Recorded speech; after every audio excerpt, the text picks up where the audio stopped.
Nós vamos, a partir de hoje, fazer uma pequena interrupção na nossa série em Coríntios, para falar de um tema que é bastante importante para a vida da igreja, para a sua vida, que é o discipulado. Durante essa e as próximas semanas, nós vamos tratar de algumas questões importantes e vamos tentar firmar algumas convicções aqui para a igreja. Por isso eu peço a Deus que Ele possa ajudar você a rever os seus conceitos e entender exatamente o que a Bíblia diz para nós, e não aquilo que por acaso tenhamos aprendido ao longo da história. Então você deve ficar atento e acompanhar para que a gente possa fazer este conceito realmente penetrar a cultura da igreja. Eu preciso agradecer a Colin Marshall e Tony Payne. Eu não conheço esses dois, mas li alguns livros deles e isso tem ajudado bastante a nós que estamos trabalhando estes conceitos aqui na igreja. A primeira pergunta que nós queremos responder é por que nós temos que fazer discípulos? Por que isso é realmente importante para a nossa vida? E para dizer a verdade, a gente poderia responder essa pergunta e poupar bastante tempo, citando Mateus 28 e dizendo, horas, a gente tem que fazer discípulo porque Jesus mandou. E pronto, vamos embora para casa? E isso é verdade, realmente é. Com toda a autoridade que possui como Senhor do céu e da terra, ressuscitado e sentado à direita de Deus, Jesus realmente deu a cada um de nós a tarefa de ir e fazer discípulos de todas as nações. Mas, por causa da sua generosidade, por causa da sua graça, Deus fez mais do que simplesmente nos dar uma ordem. Ele mostrou por que fazer discípulos é tão importante e tão urgente na nossa vida. Na verdade, Ele confiou para nós uma mensagem que explica a natureza e o destino de tudo no nosso mundo, incluindo as nossas vidas, a nossa igreja e todo o restante. Deus contou para nós o seu plano definitivo. Se nós pudéssemos dar um título, a gente falaria assim, o plano de Deus, ultimato. Alguma coisa assim. Deus mostrou o que vai acontecer, o que Ele está buscando realizar neste mundo. Mas qual é o plano de Deus? Pensa nisso. Toda a história, todas as obras de Deus no mundo, elas culminam num evento magnífico. A vinda de Jesus Cristo e a consequente proclamação da sua obra salvadora para reunir um povo para si. Este é o plano definitivo de Deus. Isto é o que Deus está fazendo agora no mundo. E a pregação do Evangelho de Jesus Cristo, estimulada, fomentada pelo Espírito Santo, leva à salvação de almas. Esse é o programa, o plano, a prioridade, o foco, o projeto de Deus, ou seja lá qual metáfora você queira usar. E é por meio desse plano que Deus está reunindo um povo, centrado em Cristo, para se tornar o seu próprio povo. Uma tranquila, frequente e crescente profusão de ramos na grande videira do seu reino. Isso é o que a gente vê acontecer em todo o Novo Testamento. A tarefa dos cristãos era pregar, era dar testemunho, proclamar a palavra, debaixo do poder e da capacitação do Espírito Santo. Os apóstolos afirmaram essa prioridade em Atos capítulo 6, quando eles mostraram que eles estavam determinados a se manterem dedicados à oração e ao ensino da palavra. Aliás, o livro de Atos inteiro nos diz que a palavra de Deus crescia, se multiplicava, se propagava, quase como se tivesse vida própria. É isso que nós vemos escrito na Bíblia. E em cada passo desse crescimento, o Espírito estava agindo, enchendo os pregadores de ousadia e de poder para falar e concedendo fé e vida nova para aqueles que ouviam e respondiam. E hoje, em todo o mundo, nós estamos vendo o Evangelho se espalhar, se propagar, crescendo, florescendo, produzindo frutos. Pessoas ouvem o Evangelho e, pela misericórdia de Deus, respondem com fé e são salvas. Mas não para aí. Não é só isso. Uma vez que o Evangelho é plantado e cria raízes nas vidas das pessoas, ele continua crescendo nelas.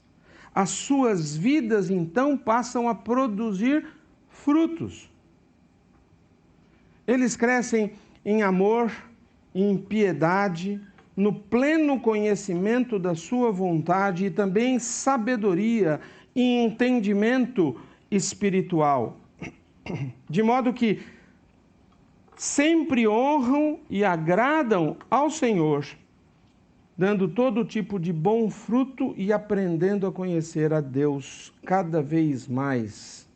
Isso nós lemos em Colossenses, capítulo 1, versos 9 e 10. É interessante que nesses dias a gente fala muito sobre crescimento de igreja. E quando nós vemos uma igreja como a nossa e pensamos na nossa falta de crescimento, nós pensamos em estagnação, em declínio dos números. Esse estado de finanças oscilante e talvez algumas questões sobre espaço físico. Mas o interessante é perceber que no Novo Testamento nós lemos pouquíssimo sobre crescimento da igreja. O Novo Testamento fala frequentemente sobre crescimento do Evangelho, crescimento da palavra. O foco está no progresso da palavra de Deus, fomentado pelo Espírito, à medida que ela avança pelo mundo, de acordo com o plano de Deus. Então, lembrando daquela metáfora de João 15, a videira é Cristo. A palavra capacitada pelo Espírito, se espalhando, se propagando, crescendo em todo o mundo, retirando pessoas do reino das trevas e trazendo para o reino da luz do Filho amado de Deus. Esta é a videira. E depois ela continua produzindo frutos na vida das pessoas, à medida que elas crescem no conhecimento e no amor de Deus. A videira é Jesus. E quando nós somos enxertados nele, verdadeiramente, nós produzimos frutos. É claro que isso resulta em congregações que crescem, que são edificadas.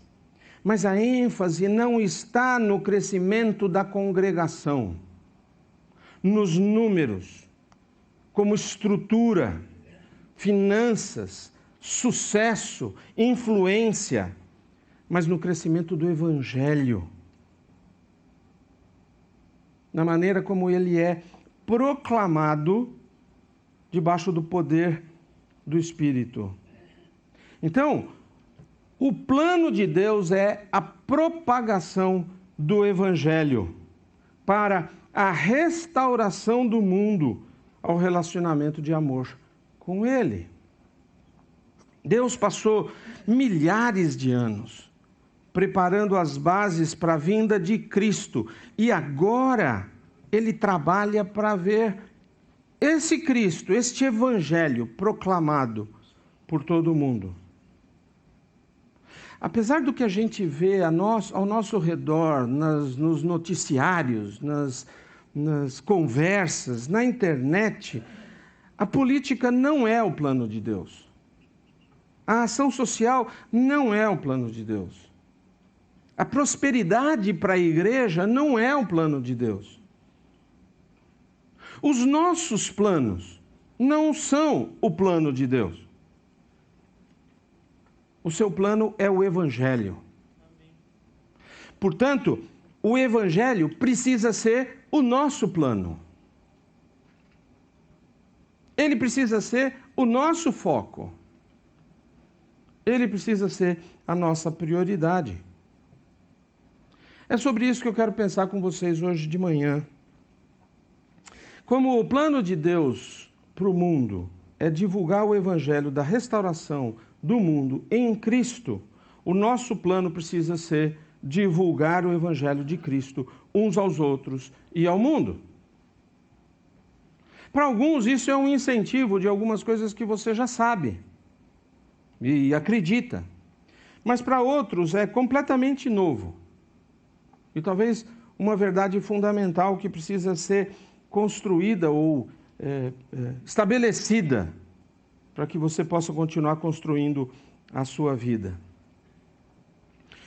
O discurso de Paulo em Atos, capítulo 13, nos versos 16 a 39, apresenta o coração daquilo que os cristãos acreditam.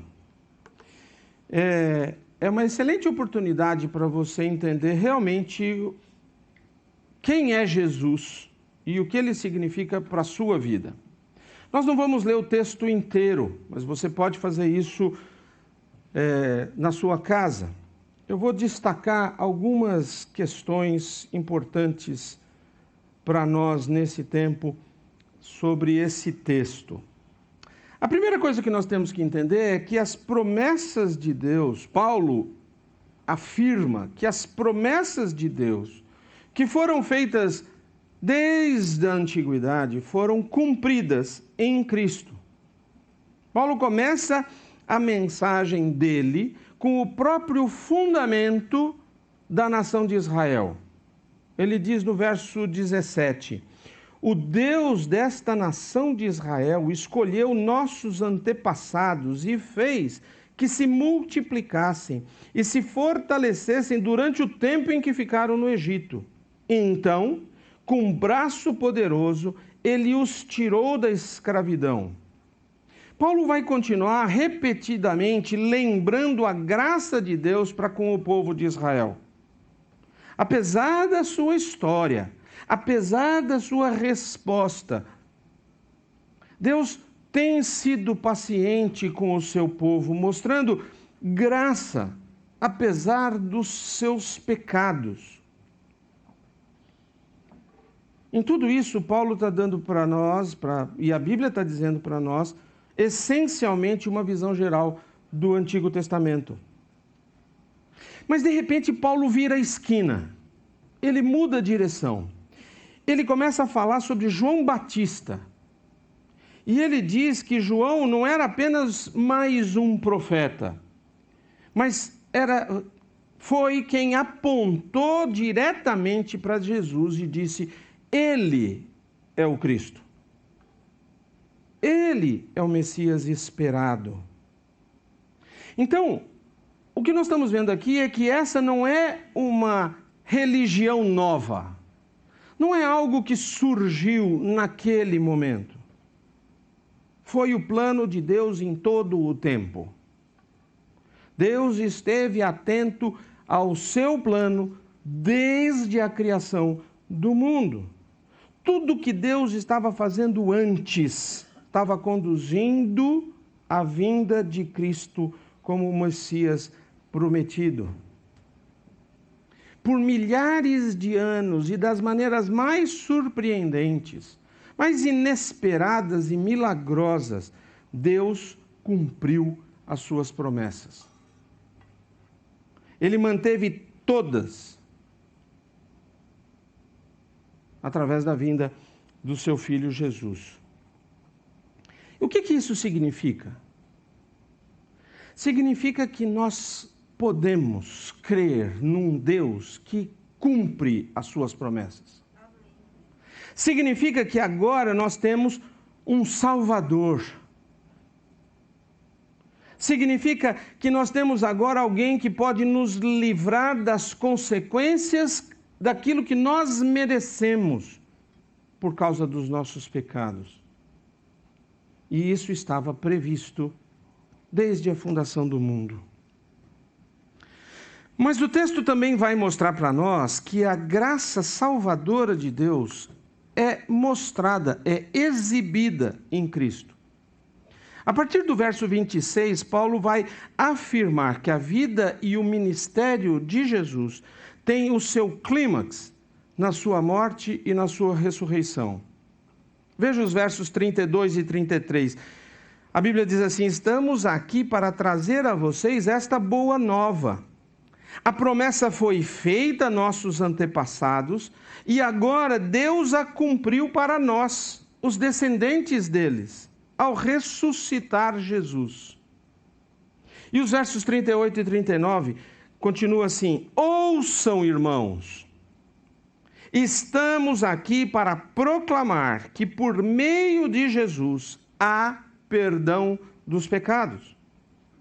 Todo que nele crê é declarado justo diante de Deus, algo que a lei de Moisés jamais pôde fazer. A grande alegria para nós hoje é essa mensagem do Evangelho. As boas novas de salvação de Deus em Cristo.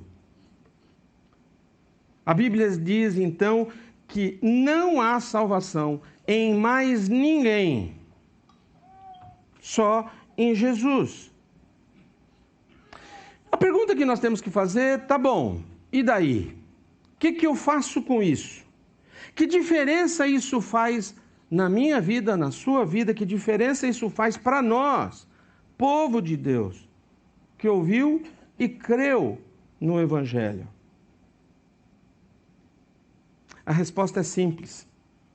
O povo de Deus precisa viver e servir com foco em Cristo. Nós precisamos entender que a nossa razão de existência, a nossa razão de vida, não é este mundo, não é nos darmos bem no que está aqui, mas é olharmos para Cristo e fazermos aquilo que Ele nos deu para fazer. E isso acontece de algumas maneiras muito específicas. Primeiro, nós temos que entender que se o foco de tudo que Deus fez e está fazendo é o Evangelho de Cristo, então nós precisamos conhecer o Evangelho. Se alguém perguntasse para você hoje o que é o Evangelho, o que você diria? Você sabe a resposta? Você conhece o essencial? Você pode explicar para alguém quem Jesus é e o que Ele fez e como isso afeta você e todos os pecadores? Mais do que isso, você entende o Evangelho suficiente para ler a Bíblia com este óculos, à luz do Evangelho? Você pode ler o Antigo Testamento da mesma maneira que Paulo fez? Você pode ler Neemias e entender que diferença o Evangelho de Jesus faz na sua aplicação? E quanto a Levítico? Ou Provérbios? Ou Daniel? Logicamente você pode pensar, não, mas isso daí é só para os estudiosos de Bíblia, para os pastores que não têm o que fazer e ficam lendo esses textos inexplicáveis. Você pode tentar se desculpar, mas não é disso que trata a Bíblia. Se nós dizemos que a Bíblia é a palavra de Deus e o nosso guia, por que tem partes da Bíblia que a gente nem abre? Afinal de contas, o que é que Jesus e os apóstolos tinham para pregar o Evangelho? Era só o Antigo Testamento. Então você precisa pedir para que Deus ajude você a entender como ler a Bíblia toda dessa maneira. Com o foco, com os óculos do Evangelho. E se você realmente está interessado, você pode procurar ajuda. Você pode participar dos nossos seminários.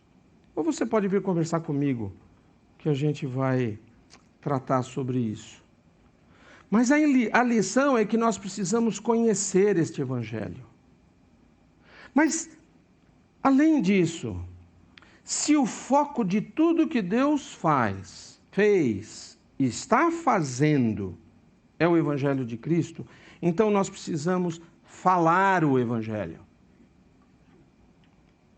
É por isso que você precisa conhecer o Evangelho. Eu não quero dizer que as pessoas precisam apenas ficar pensando e discutindo sobre quantos anjos podem dançar em cima da cabeça de um alfinete. Pois se você quiser saber a resposta, eu posso dar.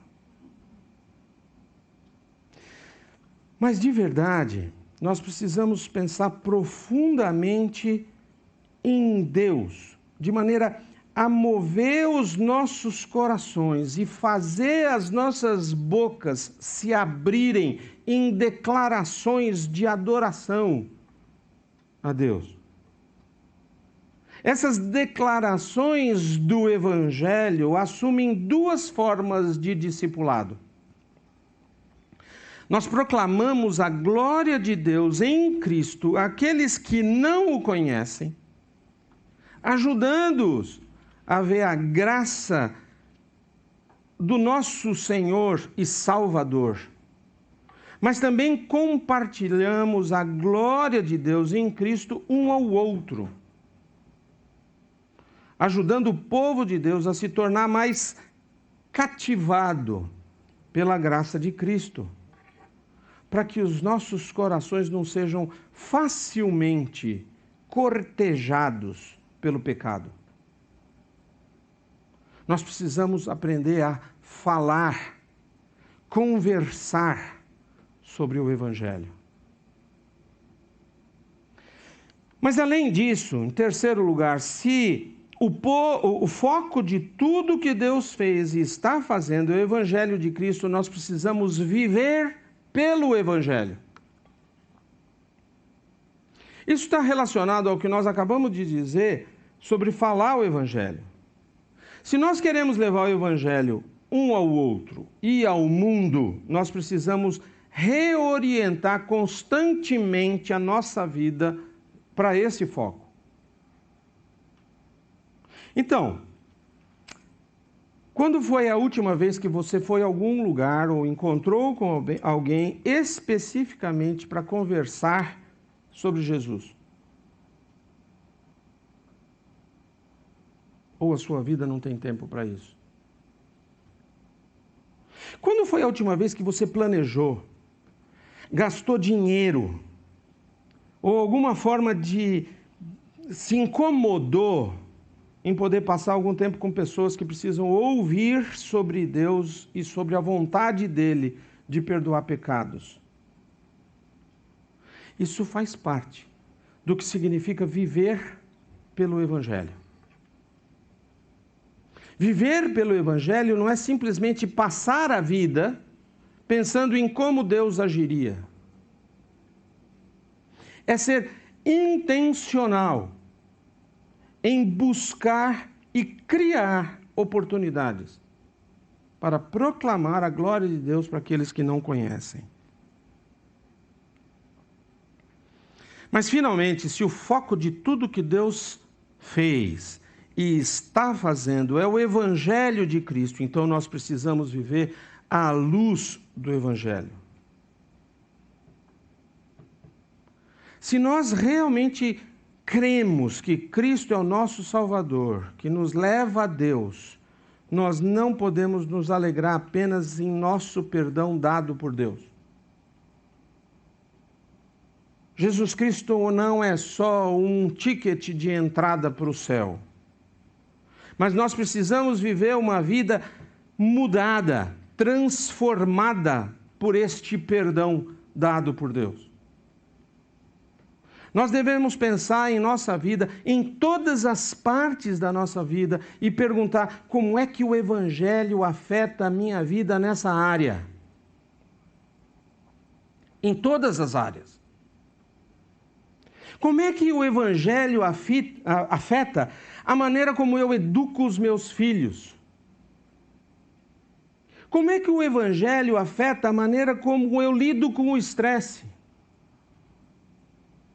Como eu amo o meu cônjuge com as minhas palavras em público, ou como eu amo o meu cônjuge de portas fechadas?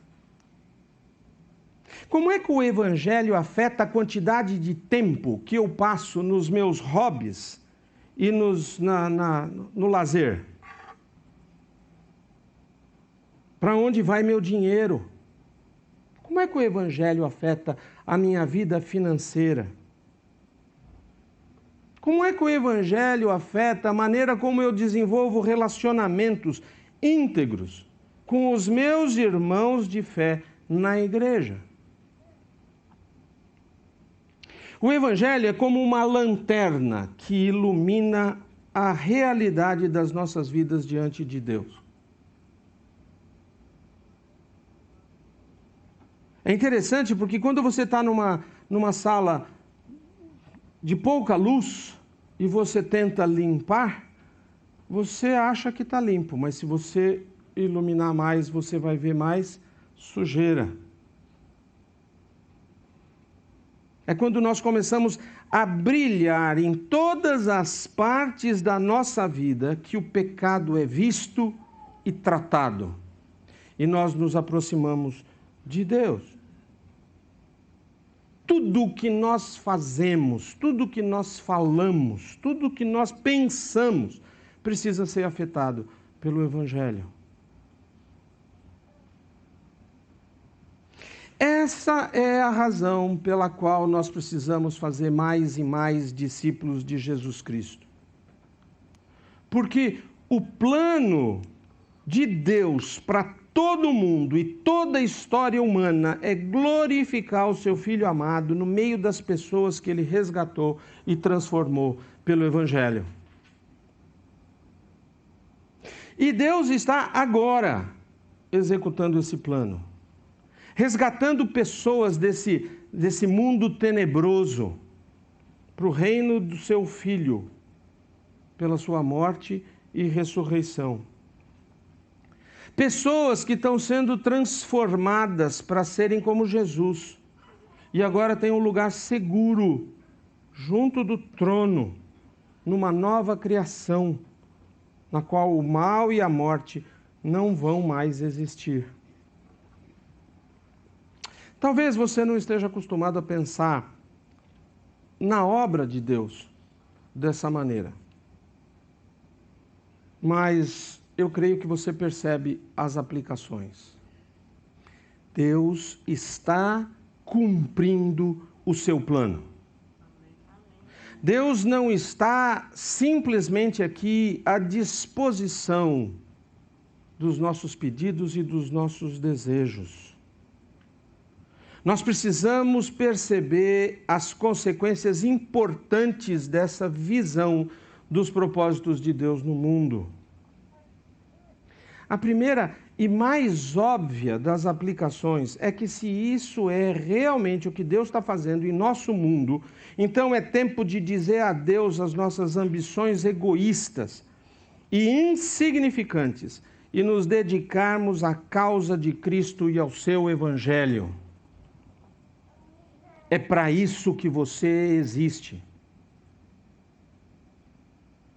Seria muito mais simples se na hora que você entrega o seu coração para Deus, Ele levasse você para o céu, imediatamente. Mas Ele não fez isso. Não é verdade? Você está aqui ainda. Por quê? Porque Ele quer usar você no plano dele.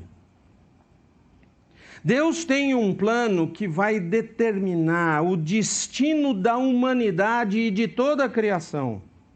E esse plano está se desenvolvendo aqui e agora. À medida que o Evangelho de Cristo é pregado e o Espírito Santo é derramado. Tem alguma coisa mais importante para a gente fazer nesse mundo? Isso é mais importante do que o nosso trabalho. É mais importante do que a nossa família. É mais importante do que os nossos passatempos. Sim, é mais importante do que o conforto e a segurança desse espaço que nós temos aqui todos os domingos. Isso é muito mais importante. Nós precisamos resgatar o radicalismo da resposta de Jesus quando o jovem veio perguntar para ele. E ele veio seguir Jesus e ele queria voltar e sepultar o seu pai. Jesus respondeu: deixe que os mortos sepultem os seus próprios mortos. Você, porém, deve ir e anunciar o reino de Deus.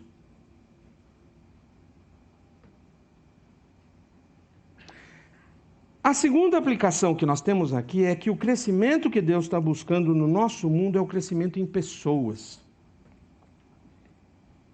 Nós precisamos crer nisso. Muitas vezes nós nos deixamos levar por diversas ilusões. E às vezes algumas ilusões que nos fazem parecer bons diante de Deus. Ele está agindo por meio da palavra e do Espírito para trazer pessoas para o seu reino. Para vê-las nascidas de novo como filhos de Deus. E ver essas pessoas amadurecendo e produzindo frutos como servos de Cristo. Deus não está preocupado com o sucesso neste mundo, com a quantidade de riquezas que nós acumulamos, com a quantidade de milhas que nós temos das nossas viagens neste mundo.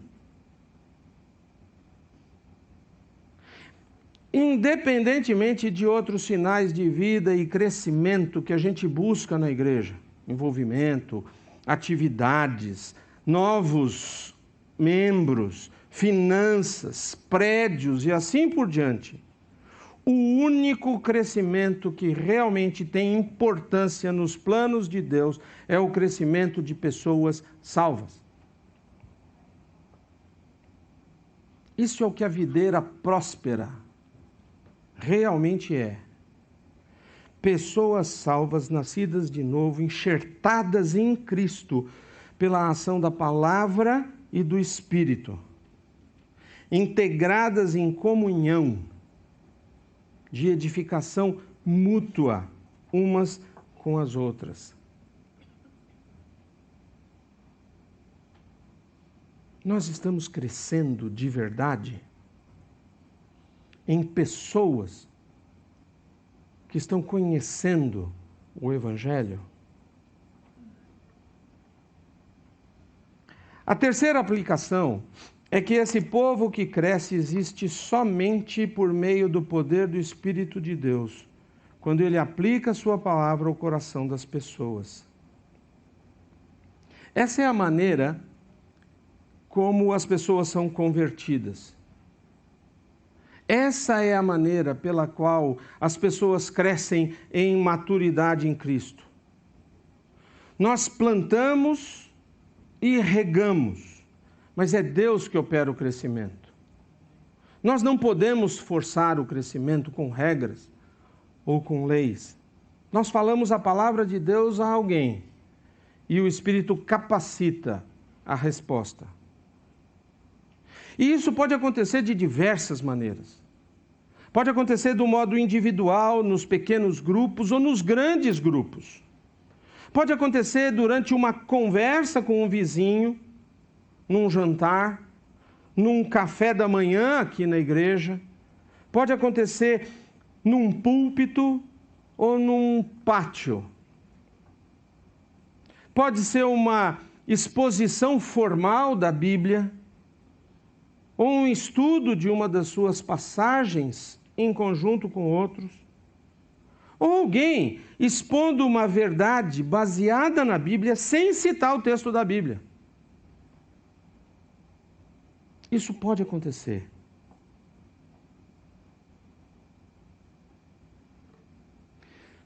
Pode acontecer num número ilimitado de contextos, mas apesar deste número ilimitado de contextos, o que acontece é sempre a mesma coisa.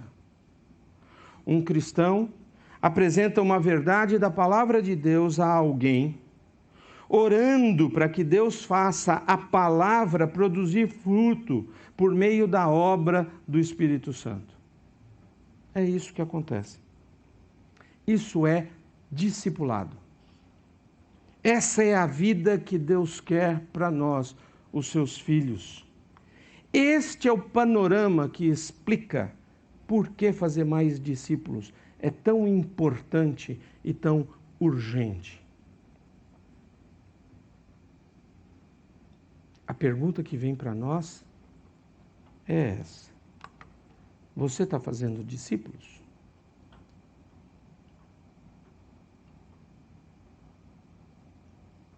Pense nisso. Você está fazendo discípulos?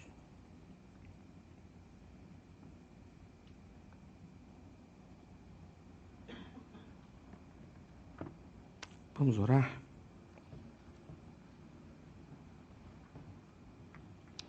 Eu vou deixar que você agora converse um pouco com Deus. Talvez você tenha entendido qual é o verdadeiro propósito de Deus no mundo, para as pessoas que estão aqui. E Ele está perguntando para você: vamos juntos? Apesar de tudo que você já fez, de tudo que você já participou, a pergunta é: você está comigo? Vamos fazer discípulos?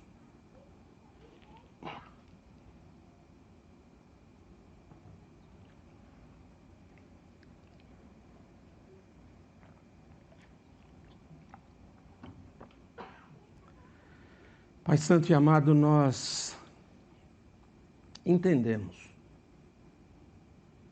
através da Tua palavra, aquilo que o Senhor está fazendo ao nosso redor. Nós entendemos, Pai, que somos os instrumentos do Teu plano. Por isso agora nós queremos colocar as nossas vidas nas Tuas mãos. Nós queremos que o Senhor nos ajude a olhar ao nosso redor e ver as oportunidades que temos, que o Senhor mesmo tem criado, para que possamos ser e fazer discípulos. Perdoa-nos, porque muitas vezes nós fechamos os olhos ou olhamos para o outro lado, pensando em como fazer o nosso reino aqui prosperar. Ajuda-nos a entender que o Seu plano é muito maior e o Senhor nos quer junto. Por isso nós te pedimos que o Senhor nos use e use esta igreja como luz. E que nós possamos, como teus filhos, fazer discípulos. Debaixo da tua graça, com a atuação do Espírito Santo em nós e através de nós. Nós te pedimos isso, certos de que o Senhor está ouvindo a nossa oração, pois nós oramos agora em nome de Jesus. E a igreja que concorda diz amém. E eu oro para que a graça do nosso Senhor Jesus e a comunhão do Espírito e o amor do nosso Deus Pai esteja com cada um dos seus filhos, hoje e sempre. Amém. Deus abençoe você e que você tenha uma semana útil na mão do nosso Pai. Amém? Tchau. Sits on the throne.